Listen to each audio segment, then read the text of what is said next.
আসসালামু আলাইকুম প্রিয় বন্ধুরা, আজকে আমি দুপুরে রান্না করব বিরিয়ানি। আমি এখানে একটা মুরগ নিয়েছি।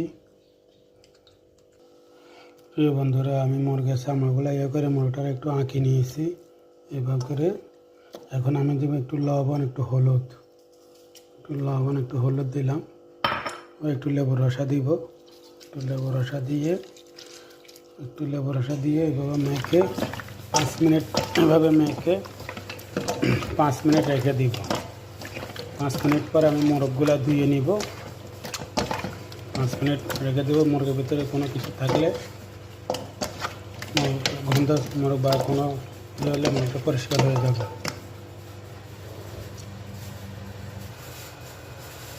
প্রিয় ফেসবুক বন্ধুরা, আমি একটু আগে যে মোরগটাকে হলুদ আর লবণ লেবু মারি রাখছি, ওই মোরগটাকে আমি ধুয়ে নিয়েছি।